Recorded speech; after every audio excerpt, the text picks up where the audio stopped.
Hello नमस्कार, मैं doctor Surendra खंसली ज्योतिष आचार्य ज्योतिष की इस नई श्रृंखला में आपका स्वागत करता हूं। आज बात करते हैं मकर राशि कैप्रिकॉर्न साइन की और महीना होगा अक्टूबर 2025। अब जो कैप्रिकॉर्न है, जो ये मकर राशि है, ये इनका ये जो राशि है ये 3 नक्षत्रों से मिलकर बनी हुई है और वो नक्षत्र हैं उत्तराषाढ़ा, श्रवण और धनिष्ठा। उत्तराषाढ़ा, श्रवण और धनिष्ठा, तो ये जो सूर्य, चंद्रमा और जो मंगल है, इन तीनों का इनके जीवन में बहुत ज्यादा महत्व हो जाता है। और विशेष करके जो जिस नक्षत्र में जिनका जन्म हुआ है उस नक्षत्र के बारे में अच्छे से इनको जान लेना चाहिए मकर राशि वालों को, क्योंकि सूर्य का प्रभाव भी हमारे जीवन में बहुत नजदीकी से देखा जाता है, चंद्रमा का प्रभाव है ही और मंगल का प्रभाव तीनों का है ही।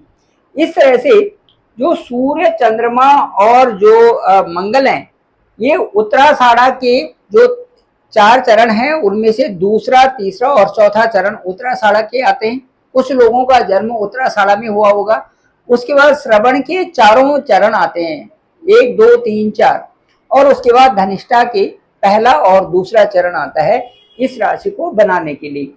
अब मैं आपसे यही कहता हूं कि जो यदि यदि हम इसमें एक विशेष प्रकार की चीजें देखें और फेस रीडिंग से भी देखें, तो जो हमारी आंखें हैं ये सूर्य और चंद्रमा को प्रदर्शित करते हैं। कैसे? जैसे दाहिनी आंख है, ये दाहिनी आंख का जो साइड है पूरा भौहें के साथ में, ये हमारा सूर्य दाहिनी आंख, और जो बाईं आंख है ये हमारी चंद्रमा को दिखाती है।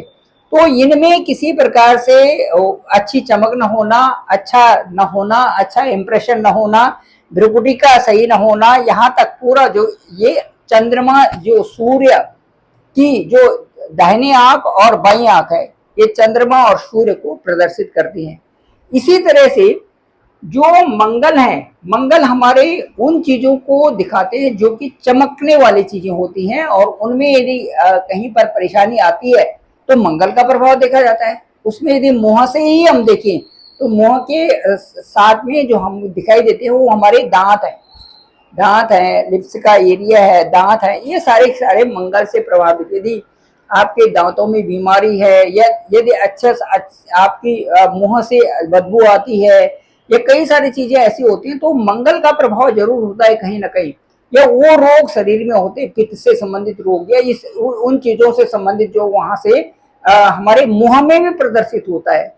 मुंह से भी हम अपने ग्रहों को देखते हैं कि हमारा ग्रह कहाँ पर कैसा हो रहा है। जैसे केतु से हम देखते हैं, तो केतु जो कहा जाता था पहले जमाने में कि जो बाल हैं इनको ढक के रखना चाहिए, और टोपी भी रहती थी।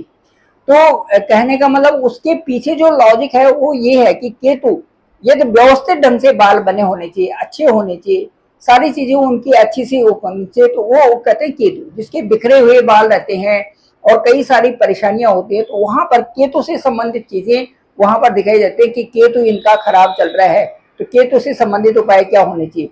ये हमारा बॉडी पार्ट्स भी दिखाता है कि किस तरह से हम कैसे, केवल फेस रीडिंग से ही पता चल जाता है कि शनि कमजोर है तो क्या होगा, राहु कमजोर है तो क्या होगा, केतु कमजोर है तो क्या होगा, कहाँ पर हमारे केवल मुख पृष्ठ से, जैसे ठोड़ी का हिस्सा है ये नीचे का, तो ये भी बताता है कि जो हमारा जो राहु से संबंधित है ये चीजें बताएंगे। और साथ साथ में जो शनि है, शनि हमारी ठोड़ी से संबंधित ये चीजों को बताएगा कि किस तरह से और किस आकार की बनी हुई है, और उस समय क्या चीजें इसमें कमी आ रही है। और इसके साथ साथ में जो जो केतु हैं बाल से संबंधित बताते हैं, और इसी तरह से जो भ्रुकुटी है, हमारी आंखें हैं, ये सारी चीजें किसी न किसी तरह से उस नक्षत्र को भी बताते हैं और उस ग्रह को भी बताते हैं जो उस समय कमजोर हो रखा है।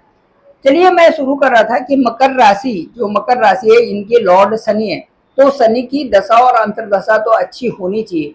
यदि दूसरे हिसाब से भी देखें तो शनि यदि किसी के अच्छे होते हैं और योग कारक होते हैं तो जीवन में अच्छा स्टेटस दे देते हैं और वहां तक पहुंचाते हैं जहां पर कि आपके धन दौलत से युक्त आप होते हैं। ये दूसरा, इस समय की जो वर्तमान की परिस्थितियां हैं उसमें देखें तो अक्टूबर के महीने में एक विशेष प्रकार का योग बन रहा है मकर राशि में, और वो आपके लक हाउस में बन रहा है। यदि हम देखें कि 21, 22, 23 की स्थिति देखिए तो चंद्रमा मून भी आपके ठीक 9th हाउस यानी लक हाउस में है। तो यहाँ पर जो 23 तारीख तक और उसके बाद 24 से 26 तारीख तक जो चंद्रमा होगा ये आपके 10th हाउस में होगा, और उसके बाद 11th हाउस में 26 से 27, 28, 29, 27, 28 की जो है वो आपको ठीक आपके इनकम हाउस में होगा। तो चूंकि आपका जो नक्षत्र है वो भी सूर्य, चंद्रमा और मंगल से संबंधित है, तो सूर्य, चंद्रमा और मंगल की स्थिति अच्छी हो तो ये समझ सकते हैं कि मकर राशि के लोग उस समय प्रोग्रेस कर रहे हैं। Thank you very much. मुझे लगता है कि आपको मेरा ये चैनल पसंद आ रहा होगा और आप सभी इसको सब्सक्राइब करें, लाइक करें, शेयर करें, सभी लोगों तक भेजें। डिस्क्रिप्शन पे मेरा नंबर है 9868280191 और इस चैनल को आप जरूर सब्सक्राइब करें। अब मैं आपको चलो आगे की तरफ बताते हैं और आगे जो यात्रा है उसमें बताते हैं कि इस समय जो चंद्रमा है वो क्या कर रहे हैं, इस समय सूर्य है वो क्या कर रहे हैं, और मंगल है वो अक्टूबर के महीने में आपके लिए किस तरह से एक बहुत अच्छा योग बना रहे हैं। अब यदि लाभ के यदि आपके ठीक भाग्य स्थान में यहाँ पर यदि बुध है और बुध के साथ में शुक्र है तो ये सूर्य बुद्धादि योग यहाँ पर बना रहे हैं। साथ साथ में यहाँ पर गज केसरी योग भी बन रहा है, मून है यहाँ पे, ठीक है ना, तो गज केसरी योग भी आपका बन रहा है। उसके साथ साथ में यहाँ पर जो सूर्य बुद्धादि योग है ये विशेष करके आपके लिए एक ऐसी यहाँ पर स्थिति पैदा कर रहा है कि जिसमें आपके करियर से संबंधित उन्नति हो रही है और उसमें भाग्य साथ दे रहा है आपको। ठीक यही स्थिति जब चंद्रमा की 10th हाउस में होगी तो यहाँ पर चूंकि पहले से मार्स है और मून की स्थिति यहाँ पर होगी, देखो मंगल के साथ में वहां पर मून होंगे 24 से और 26 तारीख तक, यहाँ भी प्रोग्रेस के बहुत अच्छे चांसेस यहाँ पर बनते हैं। और यहाँ पर एक आपके प्रमोशन का योग भी बनता है, अच्छे स्टेटस के भी होता है, और जैसे बोलते हैं राज्य की प्राप्ति होना, उसी तरह से एक प्रकार का ऐसा योग बन रहा है जहां से पैसे भी आएंगे और साथ साथ में भाग्य भी उदय हो रहा है। तो जहां जहां पर चंद्रमा आपके मंगल के साथ में, जहां जहां पर चंद्रमा आपके सूर्य के साथ में, और जहां जहां पर चंद्रमा आपके जो है मंगल और सूर्य के साथ में, और जो बृहस्पति के साथ में जो योग बना रहे हैं, ये विशेष करके लाभान्वित होंगे इन मकर राशि वालों के लिए। तो ये कह सकते हैं कि जो अभी तक का जो समय चल रहा था उसमें काफी बड़ा इंफॉर्मेशन है आपका, यहाँ पर ये समझ सकते हैं कि बहुत बड़ा फॉर्मेशन आ रहा है एक अच्छा सा, और उसमें जो बदलाव आ रहा है वो आपकी न केवल करियर को, अपने अपने आपके फाइनेंस पोजीशन को, और साथ साथ में आपका जो ध्यान है, जो पैसे की तरफ जो ध्यान है उसको कैसे बढ़ाना है इस तरफ आकर्षित कर रहा है।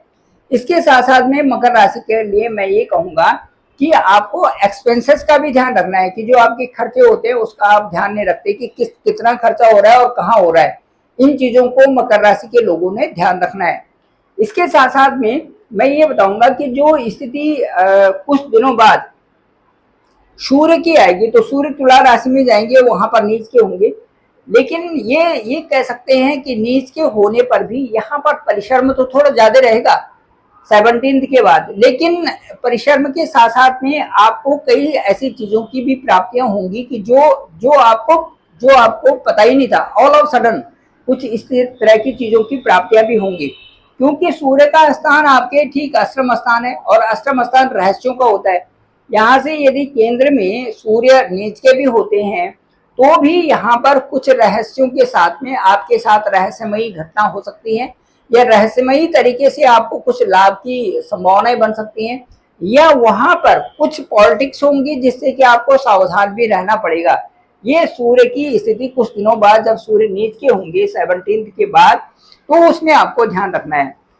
इस समय बुध की स्थिति यहाँ पर ठीक है, लेकिन कुछ दिनों के बाद जो शुक्र है वो आएंगे आपके ठीक जो भाग्य स्थान में, और भाग्य स्थान में यहाँ पर नीच के होंगे कन्या राशि में। तो वृगो साइन में जब नीच के होंगे तो बुध से संबंधित आपका एक तो प्रभाव होगा आपके 10th भाव पर, और दूसरा प्रभाव होगा आपके ठीक जो है 5th हाउस पर। तो जो आपके प्लानिंग चल रहे हैं, जो आपकी योजनाएं चल रहे हैं, जिसके अधीन आप लगे हुए हैं कि ये अच्छे दिन आएंगे और मैं इस तरह से मेहनत करूंगा, उनमें ज्यादा एफर्ट्स की आवश्यकता बनेगी। तो ये था मकर राशि का। मुझे ऐसा लगता है कि जो अक्टूबर का महीना है ये आपके लिए अच्छा ही रहने वाला है और कई प्रकार से सौहार्द लाएगा, क्योंकि चंद्रमा का गोचर बहुत खूबसूरत तरीके से आपके लग्न की तरफ बढ़ रहे हैं। दो दो दिन एक राशि में रहते हुए चंद्रमा पूरे 12 राशियों में रहते हुए ठीक जो एक महीने में 12 राशियों में ये अपना ट्रांजिट कर जाते हैं। सूर्य की स्थिति भी आपकी आपकी सूर्य की स्थिति भी इस समय लक हाउस में है, तो आपको फेवर कर रही है। और साथ साथ में मंगल की स्थिति जो है ये बहुत ही सुंदर इसलिए कह सकते हैं कि मंगल अभी कुछ दिनों के बाद 28 को आपके 11th हाउस में जाएंगे और 11th हाउस के अच्छे रिजल्ट्स आपको आएंगे। तो ये इनकम सोर्सेस से संबंधित आपके लिए स्थान होगा। तो इनकम सोर्सेस से है और साथ साथ में आपके सुख स्थान से है। मुझे लगता है कि कुछ आने वाले दिनों में अपने घर का भी आप मॉडिफिकेशन कराओगे, सुंदर आप अपने घर को भी सजाओगे और साथ साथ में इनकम के लिए इनकम भी कुछ आपको प्राप्तियां होने वाली हैं। चाहे आपको बोनस मिलता है ये कहीं ना कहीं से आपने कुछ न कुछ प्राप्तियां अभी आपके लिए जरूर होंगी। और साथ साथ में इसके साथ साथ में कुछ गिफ्ट मिलने के भी आपको अच्छे आसार इस समय बन रहे हैं। तो मकर राशि वालों के लिए मैं कह सकता हूं कि जो अक्टूबर नवंबर का महीना है ये विशेष करके कई प्रकार की अच्छे एक संकेत दे रहा है कि आपको आगे भी बढ़ना है और कार्यों को सही दिशा में लगा करके उन्नति करनी है। Thank you very much. आप सभी लोगों का आभार, आप सभी लोगों का बहुत बहुत धन्यवाद।